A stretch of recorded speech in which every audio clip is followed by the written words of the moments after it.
When the headlines tell you that the United States-Mexico-Canada agreement is approaching its joint review in 2026, the natural assumption is that this is just another round of diplomatic procedure. Trade agreements get reviewed. Lawyers and negotiators sit in rooms, language gets adjusted, maybe a few tariff lines shift. Then everyone signs the updated text and the machinery of commerce continues. This is how these stories are usually sold to the public. A technical event, a scheduled checkpoint, nothing to worry about unless you work in trade law. But what we are actually witnessing is something far more unstable. The 2026 review is not a formality. It is a moment where the foundational assumptions of North American production are being tested against forces that were never part of the original negotiation, and those forces have nothing to do with trade policy as traditionally understood. They are about power, about capital mobility, about the gap between what politicians promise and what corporations can actually be compelled to do. And most importantly, about the fact that the system we call free trade was never designed to serve the workers or communities it claims to protect. To understand why this moment matters, you have to step back and see how cross-border supply chains actually function. These are not simple relationships where a company in one country buys parts from another and assembles a product. They are vastly distributed networks where value is carved into fragments. A car built in Michigan contains components machined in Mexico, steel from Canada, electronics designed in California, software from India, and rare earth elements extracted in China. The final product is not American or Mexican or Canadian. It is a composite of globally optimized costs. This system works because it is predictable. Companies invest billions into factories, tooling, logistics software, training programs, and supplier contracts based on the assumption that rules will remain stable. When Ford or General Motors or Bombardier plans a new production line, the decision is not made on a 5-year horizon. It is made on a 15 or 20-year horizon. The return on investment depends on certainty. And certainty in global capitalism means one thing above all, that capital can move freely, that inputs can cross borders without friction, and that labor costs can be kept low through competition between jurisdictions. The USMCA was supposed to provide that certainty. It replaced NAFTA in 2020 after years of political theater where Donald Trump claimed the original agreement had been a disaster for American workers. The New Deal included higher labor standards, tighter rules of origin for automobiles, and a provision that the agreement would be reviewed every 6 years. That review is now 18 months away, and what has become clear in the months leading up to it is that the political forces that demanded renegotiation in the first place have not gone away. They have gotten stronger. The rhetoric around trade in the United States has shifted. Both political parties now compete to show they are tough on China, tough on outsourcing, tough on corporations that move jobs abroad. Tariffs are no longer controversial. They are popular. Subsidies for domestic manufacturing are no longer seen as market distortion. They are seen as national security. And the idea that trade agreements should be permanent and binding is now treated with suspicion by voters who have watched their towns hollow out while corporate profits soared. This creates a problem that has nothing to do with economics and everything to do with politics. Governments can promise stability to investors. They can sign treaties that lock in rules for decades, but they cannot actually bind future governments. They cannot force their successors to honor commitments when political incentives shift. And when those commitments were made in the interest of capital mobility rather than popular welfare, the pressure to abandon them becomes overwhelming. So when we talk about the 2026 review threatening the stability of cross-border supply chains, what we are really talking about is the gap between what corporations need and what democratic politics can deliver. Corporations need certainty. They need to know that the factory they build in Guanajuato will still have tariff-free access to American markets in 2040. But voters in Ohio and Michigan and Wisconsin do not care about that factory. They care about the factory that used to exist in their town and does not anymore.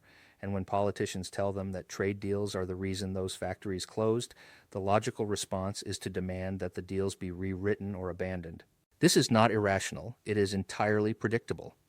The problem is that the story voters are told is incomplete. They are told that NAFTA killed manufacturing jobs, They are told that corporations moved production to Mexico because labor was cheaper and regulations were weaker.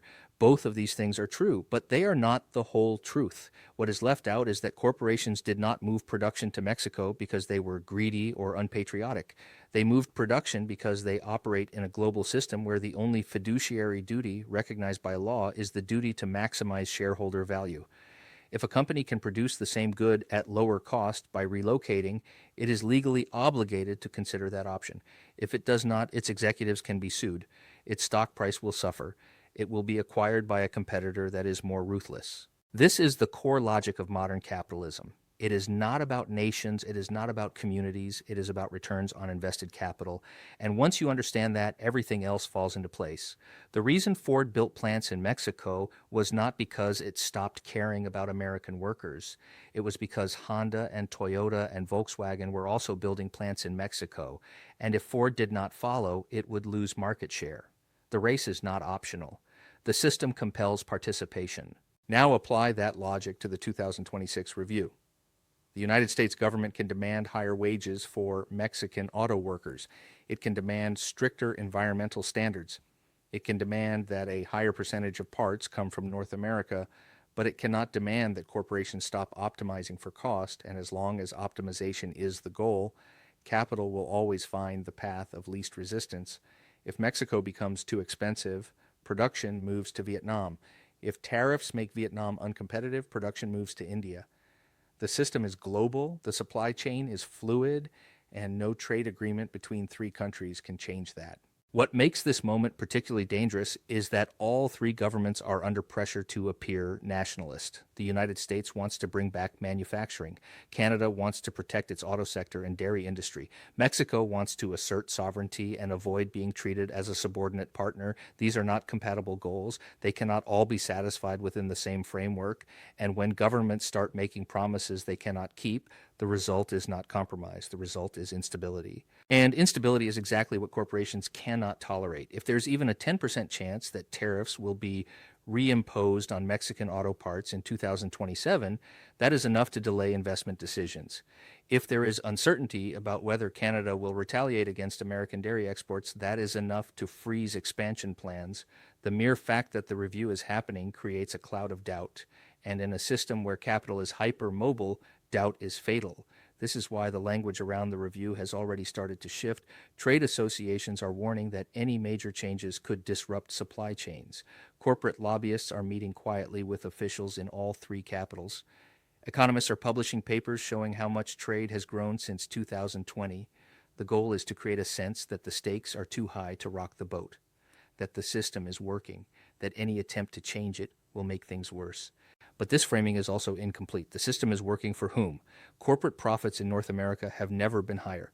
Stock buybacks have reached record levels. Executive compensation has exploded, but real wages for workers have stagnated. Union density has collapsed. Entire regions have been economically abandoned. The benefits of trade have flowed overwhelmingly to capital, while the costs have been borne by labor. And when people are told that the system is working, what they hear is that their suffering does not count. This is where the deeper structural issue becomes visible. The problem is not that trade agreements exist. The problem is that trade agreements are written by and for corporations and then sold to the public as if they serve the common good.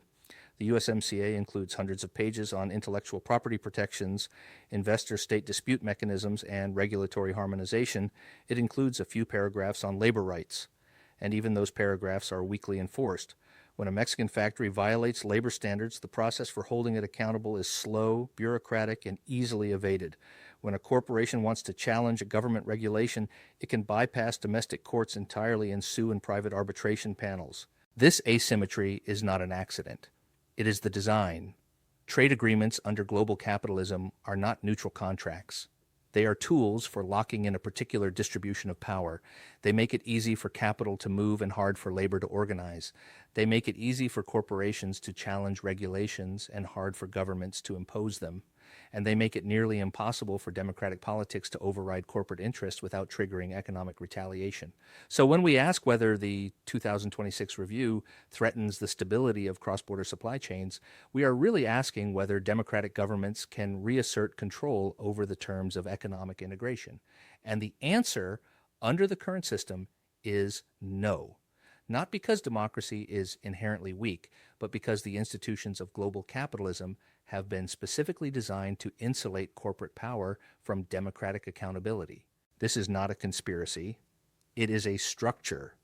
It is visible in every trade agreement signed in the last 4 decades. It is visible in the way the World Trade Organization operates. It is visible in the way investment treaties protect foreign investors but not local communities. And it is visible in the way that when governments try to regulate in the public interest, they are sued for billions of dollars in compensation. The consequences of this structure are not abstract. They are lived by real people in real places.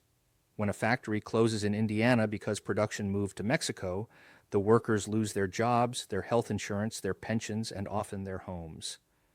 The tax base of the town collapses. Schools lose funding, infrastructure decays, social networks disintegrate, and the political response is not to rebuild, it is to cut services further because the revenue is gone and the priority is to attract new investment by lowering taxes and weakening regulations. This is a race to the bottom, and it is built into the system. Meanwhile, the corporation that moved production is fine. Its shareholders are fine. Its executives are fine. They have diversified portfolios. They live in cities that are doing well. They send their children to private schools. They do not experience the consequences of their decisions. And because they do not experience those consequences, they have no incentive to change course. The system rewards them for doing exactly what they are doing. This is what makes the 2026 review so dangerous. It is not dangerous because it might change the rules. It is dangerous because it might not. Because if the review concludes with minor adjustments and reassurances that the system is sound, the underlying dynamics will continue. Capital will keep moving, workers will keep losing, regions will keep declining, and the frustration that is already boiling beneath the surface of North American politics will continue to build. And when that frustration reaches a critical point, the response will not be calm and technocratic. It will be explosive and destabilizing. We have already seen previews of this. The rise of nationalist politics, the collapse of institutional trust, the willingness to embrace authoritarian solutions. These are not random developments. They are the predictable result of a system that prioritizes efficiency over equity and short-term returns over long-term stability. The tragedy is that this outcome is entirely avoidable. There is nothing natural or inevitable about the way global capitalism currently operates. Trade can be organized differently. Supply chains can be structured to serve broader social goals. Governments can negotiate agreements that prioritize labor rights and environmental standards over investor protections. But doing so requires confronting the power of transnational capital. And that confrontation is exactly what political elites in all 3 countries have spent decades avoiding. This is why the media framing of the 2026 review is so misleading. The story is presented as a question of whether the 3 governments can reach a deal, whether negotiators can find common ground, whether the language can be finessed to satisfy competing interests. But the real question is whether any of these governments are willing to challenge the fundamental logic of the system, and the answer, based on everything we have seen so far, is no. Instead, what we will likely see is a lot of noise and very little change. Politicians will claim victory, trade associations will express relief, economists will publish studies showing that stability has been maintained, and the slow, grinding destruction of working-class communities will continue as it has for the past 40 years. But here is what makes this moment different from previous trade negotiations. The gap between the rhetoric and the reality has become too wide to ignore. Voters are no longer willing to accept the promise that trade deals will eventually create broadly shared prosperity. They have heard that promise too many times. They have watched the factories close anyway, and they are increasingly willing to support politicians who promise to blow up the system entirely, even if they have no coherent plan for what comes next. This creates a paradox. The stability of cross-border supply chains depends on political stability, but political stability depends on the perception that the economic system is fair, and the perception of fairness depends on outcomes. If workers continue to lose while corporations continue to win, no amount of diplomatic maneuvering will prevent the backlash. So the real threat to cross-border supply chains is not the 2026 review. It is the unsustainability of the model that the review is supposed to preserve. It is the fact that you cannot run an economic system on the principle of maximizing returns to capital while minimizing obligations to labor and expect that system to remain politically viable over the long term. Eventually, something breaks, and when it breaks, it does not break cleanly. The choice that societies face is not between stability and instability. The current trajectory is already unstable. The choice is between managed restructuring and chaotic collapse. Managed restructuring would mean rethinking the goals of trade policy. It would mean prioritizing wage growth over cost reduction. It would mean treating labor rights as non-negotiable rather than aspirational. It would mean accepting that some inefficiencies are worth tolerating if they result in stronger communities and more resilient economies. But managed restructuring requires political will. It requires leaders who are willing to tell corporations that the era of unconstrained capital mobility is over. And it requires voters who understand that the alternative to restructuring is not a return to the prosperity of the past, but a descent into something much darker. This is the context in which the 2026 review is taking place. It is not a technical event. It is a test of whether the institutions of North American governance can adapt to a new reality, a test of whether democratic politics can reassert control over transnational capital, and a test of whether societies can choose a different path before the current one becomes completely untenable. The warning signs are already visible. The social fractures are already there. The loss of trust in institutions is already advanced, and the willingness of voters to embrace radical alternatives is already growing. What happens in 2026 will not determine whether these forces continue. They will continue regardless. What it will determine is whether there is still space for a response that is coherent, deliberate, and rooted in an understanding of how the system actually works. Because the alternative is not an alternative at all. It is simply the continuation of a logic that we already know leads to ruin. And at some point, societies have to decide whether they are willing to accept that ruin or whether they are willing to do the hard work of building something different. The review is coming. The decision is already being made. The only question is whether anyone will have the courage to make it consciously.